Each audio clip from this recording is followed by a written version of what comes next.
Welcome to today's episode of the Daily Coffee Pro by Mapper Forward Friends. Today on the podcast, we're talking about the stress of owning a coffee business right now.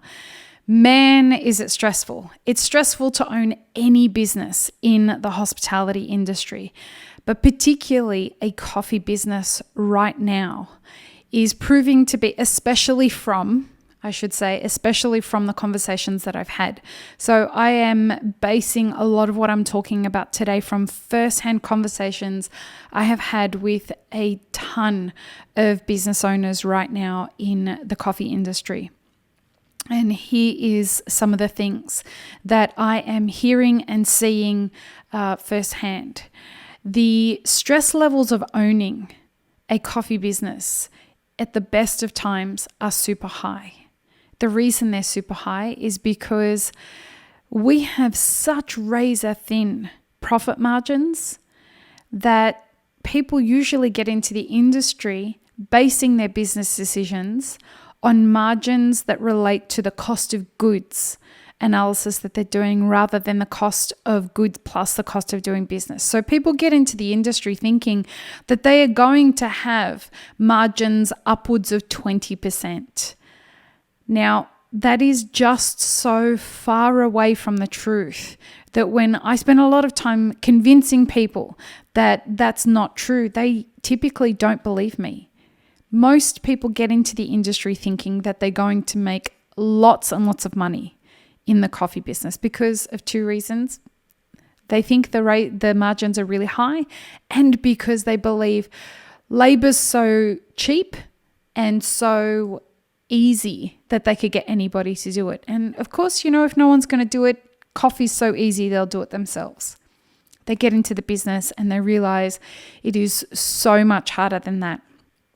So today we're going to talk about what the stresses are if you do open a business, what you should be looking at now that COVID has hit definitely beyond the first surge and we are headed into a second surge.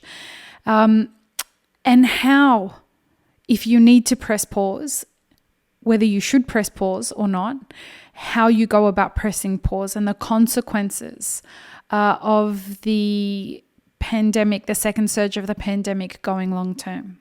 All right. So when we look at what the heightened stresses are right now, we should also look at who is experiencing them. I got to tell you, friends, I don't know anyone who hasn't. I think I maybe know one person who isn't stressed, and that's because they have endless access to cash right now.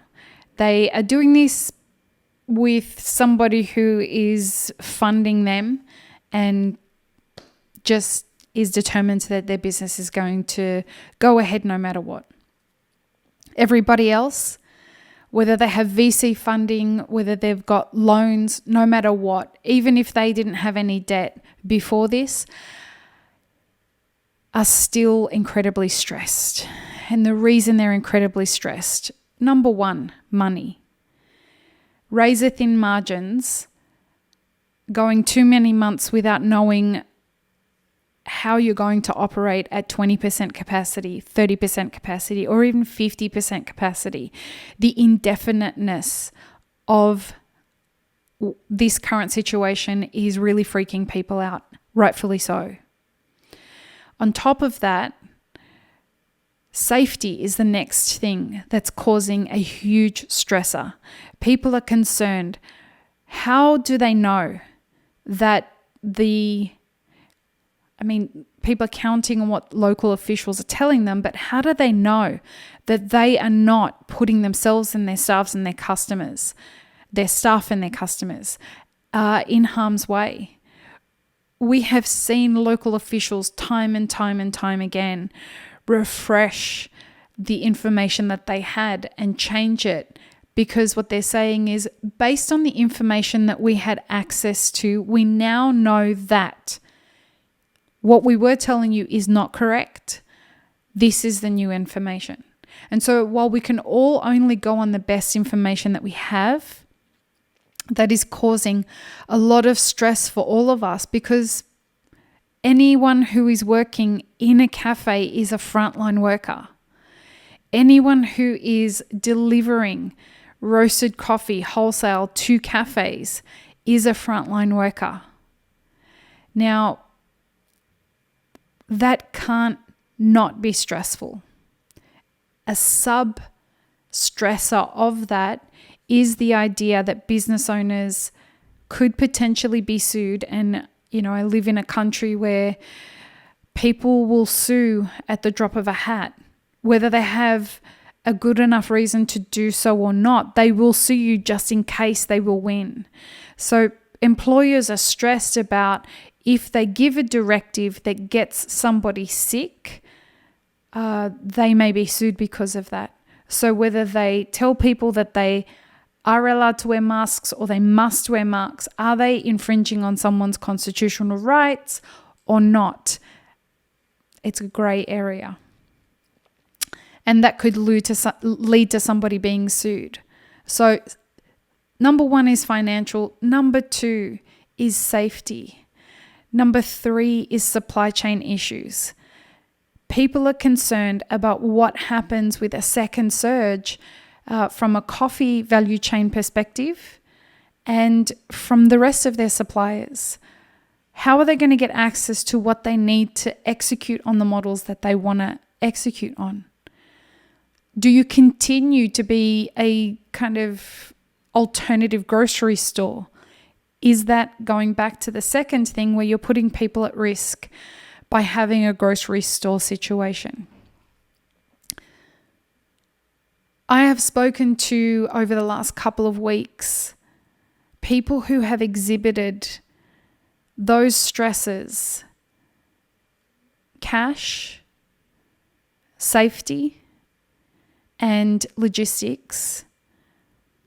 Those 3 things have been a burden that have put people in serious mental health concerns. It has pushed people that I thought were incredibly strong to break. Excuse me. I've also watched people who I thought were incredibly intelligent start to tout misinformation, because if they spread this information, it could mean that people will believe them and they can get back to business.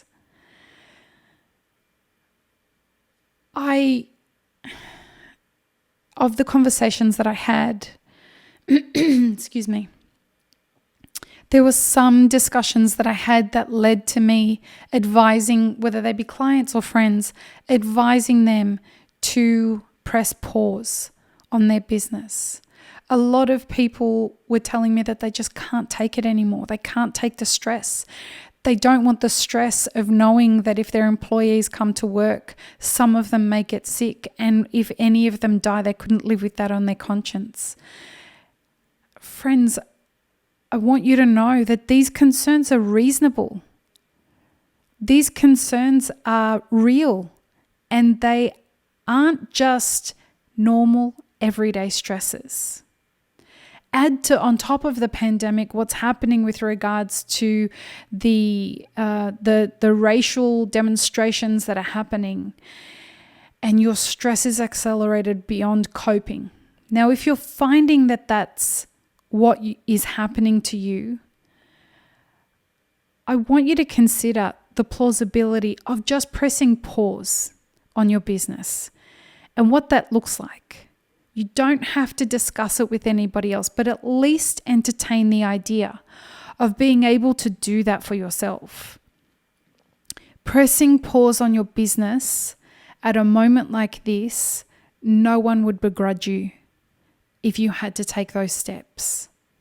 You know that from a financial perspective, your staff will be able to apply for unemployment, but if you are so overwhelmed that you're getting to the point where exhaustion is having you question whether you have what it takes to get out of bed in the morning, your tank is already running on fumes. and you could be headed for some serious mental health long-term ramifications. And we don't want that for anybody. We don't want anybody experiencing that. We are not getting over this anytime soon. And for those people who believe that we are almost at the end of this pandemic, while I hope you're correct, my spidey senses and the data are converging to tell me that that's not what's going on. So if you need to press pause, figure out how you're going to do that responsibly and do that, and give yourself whatever room you need to recover. Now, how do you go about pressing pause?